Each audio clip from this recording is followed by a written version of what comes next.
Karibu tena msikilizaji na mtazamaji wetu wa MTV Online popote ulipo. Leo ni Aprili 16 mwaka wa 2025. Niite Abel Tsongo kutoka Mangurejipa wilayani Lubero nitakayekuletea matangazo ya leo. Fahamu kwamba MTV Online yakutangazia toka vijiji, miji na taarifa mbalimbali maziwa makuu ya Afrika Mashariki, tukiwa kwenye mitandao yetu mbalimbali ya Facebook, website, Twitter, YouTube na Instagram, na vile kupitia FM kwa redio wa shirika wetu wilayani Lubero, Kimbulu na Lubero Sente na mji wa Goma LFM pamoja na Butembo RTGL. Beni ni kwenye Oasis FM na huko Mtwanga chini ya milima mirefu ya Rwenzori. Hali ya hewa ikiwa ya mvua katika sehemu mbalimbali. Taarifa yetu inaanzia huko mjini Kinshasa ambako wanasiasa kutoka vyama mbalimbali wasubiri serikali mpya hii baada ya consultation kufanyika siku zilizopita. Hayo na mengine mengi tunajiunga naye Mumbere Rodriguez Butala akiwa mjini Kinshasa.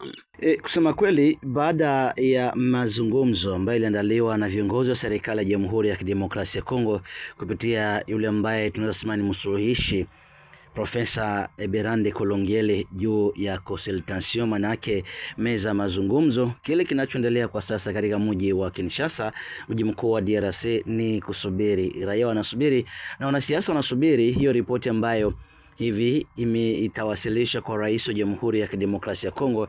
Hasa kia muhimu zaidi ni kusubiri kile ambacho kinakwenda kutamatisha haya meza mazungumzo, ikiwa ni uundaji wa serikali ya pamoja. Lakini serikali hiyo itaweza kuundwa pasipo baadhi ya wapinzani ambao hawakushiriki kwenye meza hiyo ya mazungumzo, ikiwemo chama cha PPRD cha rais mstaafu Joseph Kabila Kabange, ikiwemo vile vile chama cha Ensemble pour la République chake Moise Katumbi, chama chake Matefa Yulu Madidi ambaye ni mpinzani katika serikali hii na alikuwa mgombea wa kiti cha urais, ambaye hakuwapa nafasi wafuasi wake kugombea katika kura ya ubunge kwa mradhi, yeye akagombea katika kura ya urais, na wengine wapinzani ambao hawakushiriki kama wa Delice Sanga ambao wanashiriki katika kitengo chao cha Sirso National. Hii ndio ambayo inajiri hapa. Raia wanasubiri. Kwa swali la pili ambalo linahusu wabunge wanasema nini juu ya mazungumzo ya Doha. Basi mazungumzo yameanza, watu wote wanasubiri kile ambacho kitatoka kwenye meza mazungumzo baina ya M23 na serikali ya Jamhuri ya Kidemokrasia ya Kongo. Wengine wanataka kwamba vile vile wazalendo ama vijana kujitolea waweze kujumuisha kwenye meza hiyo ya mazungumzo. Tulikutana siku zilizopita na mbunge wa Likale Press Ulimishike ambaye amesema ingebidi pia nao waweze kujumuishwa kwa sababu wao pia ni raia ambao wanatetea ardhi yao na ndio wanaguswa kwa namna nyingine kwa karibu na vita hivi mashariki mwa Kongo. Lazima nao waweze kushirikishwa kwenye meza hiyo ya Doha, lakini haitawezekana. Amesema kwamba basi wanasubiri mchakato wa Nairobi ili wao pia waweze huenda kutoa vigezo vyao juu ya kupata amani mashariki mwa Jamhuri ya Kidemokrasia ya Kongo. Basi kwa machache ambayo yanajiri Kinshasa ni hayo, ikiwemo kile kilichotanda kwenye mitandao ya kijamii juu ya kuzungumzia juu ya federalism, ambayo ilikuwa tu maandishi. Alikuwa spika baraza la bunge katika siku zilizopita Olivier Kamitatu, ambaye tena ndio msemaji wa chama cha Ensemble pour la République chake Moise Katumbi Chapwe. Wengine wanasema kwamba sio muda wa kuingia katika mchakato huo, na mchakato huo basi ukiwa tayari utakubalika ni kuendea mageuzi ya katiba ambayo imepingwa na baadhi ya wapinzani, baadhi ya raia, na ambayo ilisukumia wengi kabisa kuzungumzia wakisema shida sio mageuzi ya katiba. Nisema watu wakiendea mchakato wa federalism ni kugusia katiba. Na waziri anayehusika na vyombo vya habari Patrick Muya Katembo aliweza kuwa na waandishi wa habari Jumatatu iliyopita, akasema kwamba sio muda wa kuzungumzia swala hili la federalism. Lakini wabunge wengine kama wakina Mishiki ambao tumekutana nao wamesema kuwa wako tayari kushiriki kwenye federalism na mchakato huo, lakini wengine wamesema hawatashiriki, kwani hii ni kwenda kinyume na maadili ya Kongo. Ikiwa Kongo ameamua kuingia kwenye demokrasia, mchakato huo na sio watu wa federalism ambao ndio unaweza kutiliwa manani, kama alivyosema msemaji wa Lamuka. Yuko pamoja ni Press Epenya ambaye nilikutana naye hapo jana. Na kuhusu mafuriko ya maji ambao ndio swali la mwisho, basi raia wanaendelea, wale waathirika wengine wakiwa katika uwanja wa michezo wa Tata Rafael, wengine wakisubiri hizo ahadi ambazo ziliwekwa kwa serikali juu ya kuwapa hifadhi kwenye uwanja huo, mafuriko yakiwa yamepunguka. Na kweli yamepunguka, wengine wameanza kurudi, wengine wameanza kujenga maeneo yao yaliokuwa, wengine ukuta zikibomoka, na wengine wakiwa tayari hospitalini ambao walijeruhiwa, na wengine wakiendelea kuwasaka wenzao ambao hawakuweza hawajapatikana hadi sasa baada ya mvua huo kuchapa katika mji wa Kinshasa. Kwa kifupi, haya ndio yanajiri hapa Kinshasa. Baada ya mji wa Kinshasa, tuelekee huko Beni ambako balozi wa Ubelgiji amefanya ziara eneo hilo, ambako amekutana na gavana wa Kivu Kaskazini, eneo linalodhibitiwa na serikali.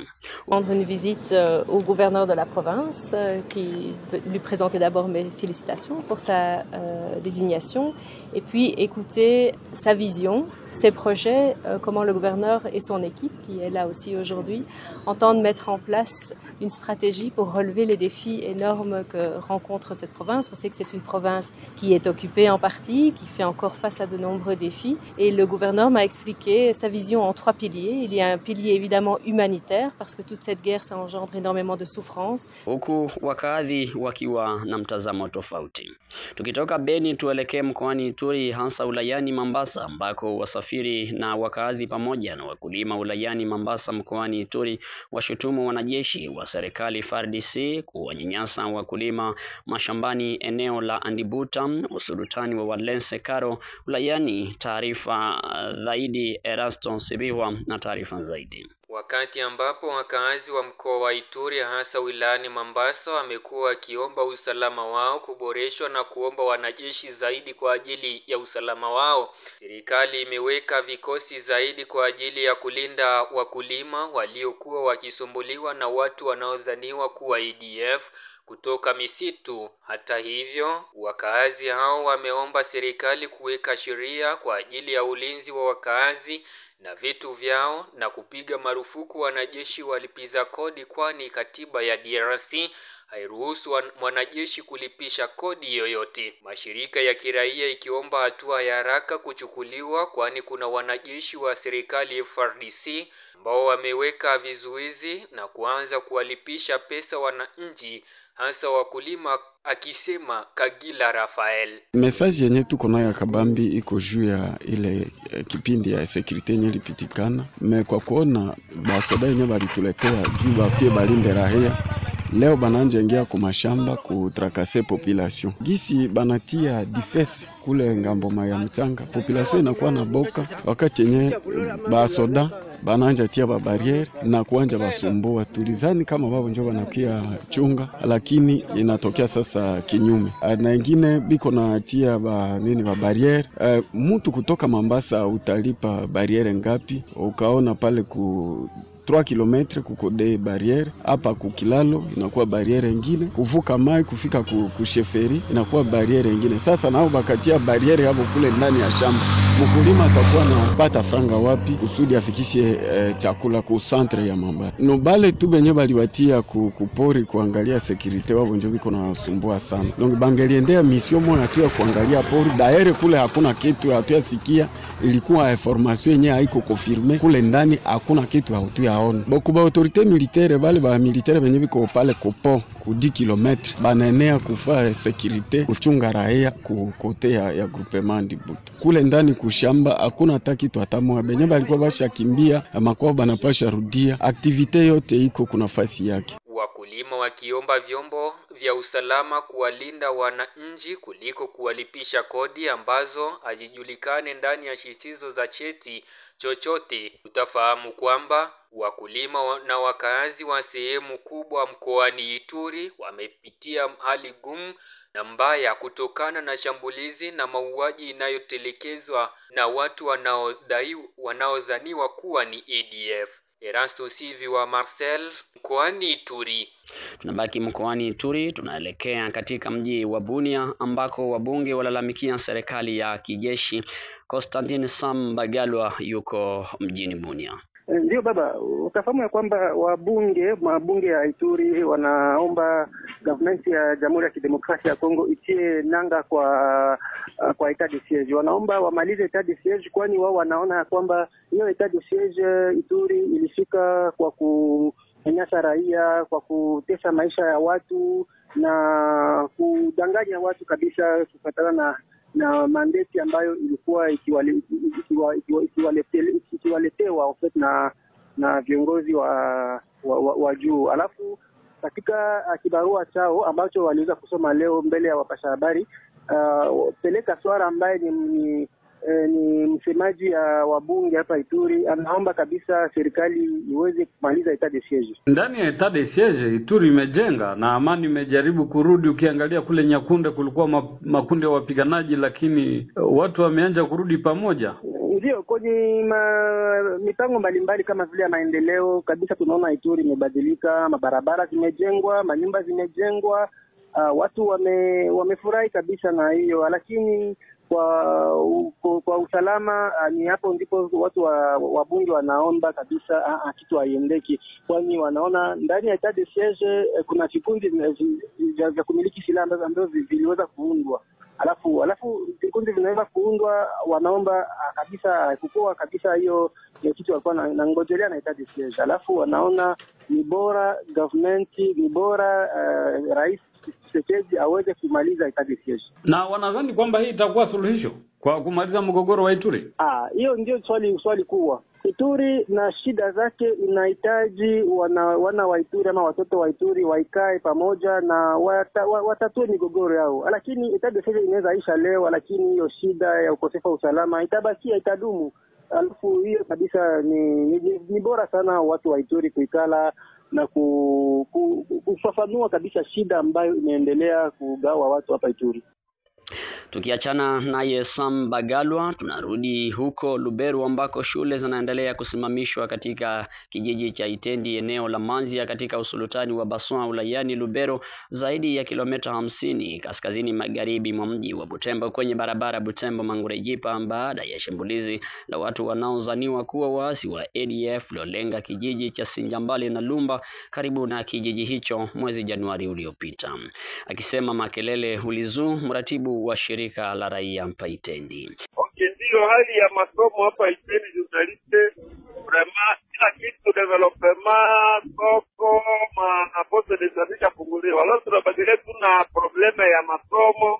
Watoto wajibishika kwanza kujabu maeneo, walete watoto vraiment kwa masomo, tufungulie masomo. Banafunzi biko tayari, walimu biko tayari, vijana biko natuma makomunike mwakanisa, wezitina mwepe vraiment ya kesho walete watoto. Kama ni watoto ile tano deja kama ditu deja watafahamu kwa deparena wa walimu wa shule la msingi na la kisekondari la Itendi wakiwa bila wanafunzi shuleni, kwani wengi tayari wameshakimbia makazi yao hadi eneo zenye usalama kuhofia maisha yao.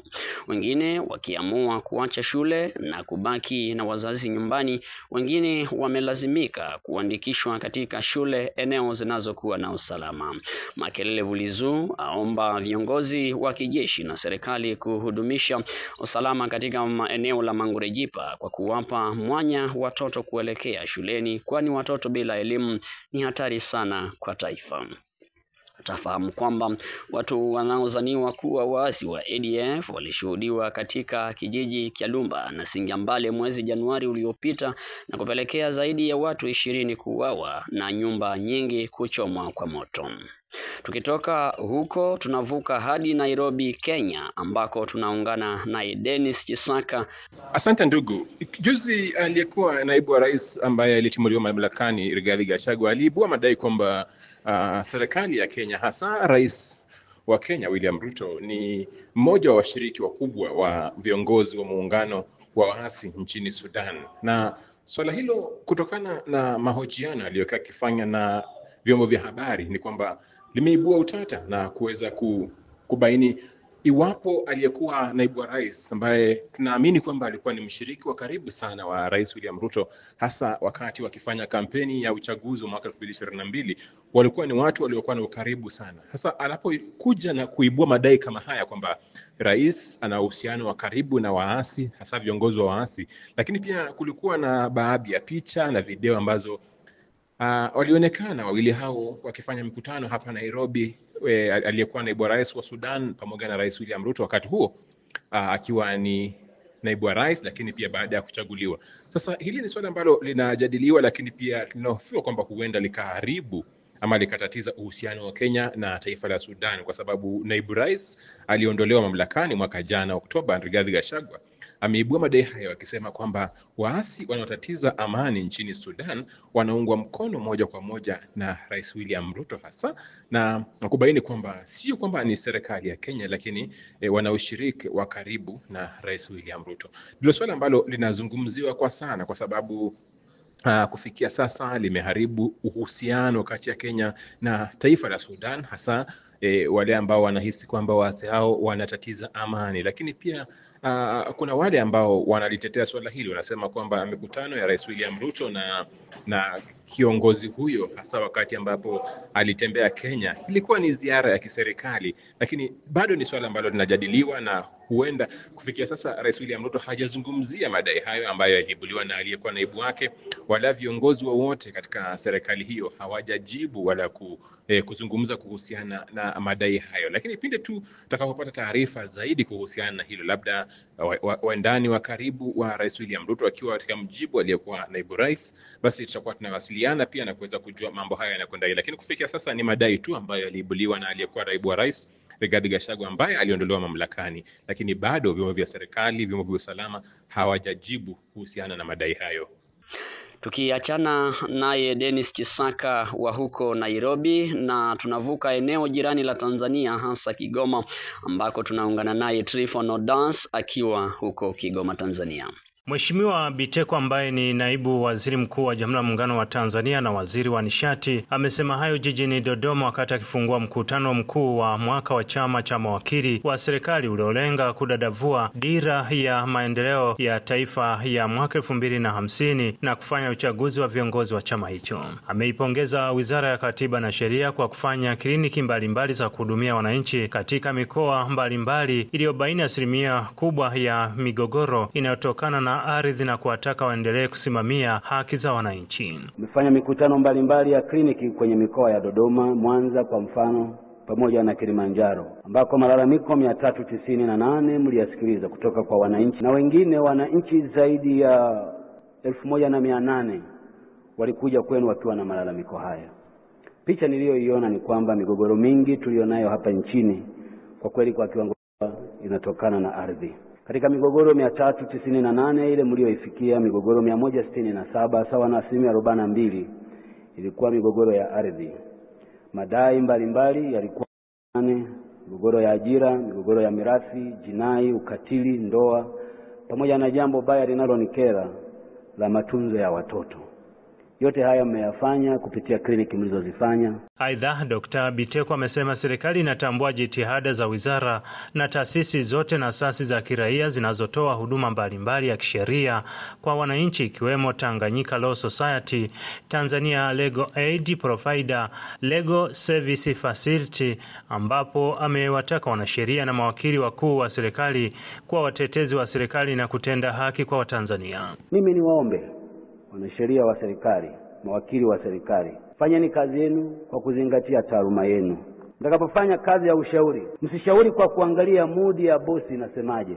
Kwenu kila mnachokifanya kwenye madawati yenu, mshauri kwa haki bila kumwogopa mtu, ikiwa linamkwaza yeye anayeshauriwa, fanya kazi yako ya kushauri, alafu mwachie yeye aamue. Pili ni utetezi.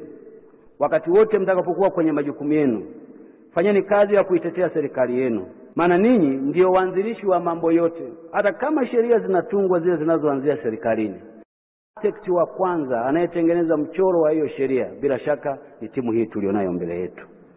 Nendeni mkatetee serikali wakati wote, mkatende haki. Ifanyeni haki kuwa rafiki yenu, na sio rafiki wa mtu bali rafiki wa haki. Aidha, amemwagiza mwanasheria mkuu wa Tanzania kushirikiana na Wizara ya Katiba na Sheria kutatua changamoto zinazoikabili chama hicho, ambacho miongoni mwake ni kupata viwanja vya kujenga makao makuu ya chama jijini Dodoma na Arusha. Mkutano huo ni watatu toka kuzinduliwa kwake na Rais wa Jamhuri ya Muungano wa Tanzania Daktari Samia Suluhu Hassan mwaka huu, ikiwa na kauli mbiu isemayo utawala wa sheria katika utekelezaji wa majukumu ya serikali ni nguzo muhimu katika kufikia malengo ya dira ya maendeleo ya mwaka 2050. Ni ripoti kutoka Tanzania. Mimi ni Tryphon Odas. Ni hayo kwa siku ya leo. Endelea kuungana na MTV Online kwa taarifa zaidi. Mimi ni Abel Tsongo nikiwa huko mashariki mwa Jamhuri ya Kidemokrasia ya Kongo. Asante kwa siku ya leo. Kwaherini.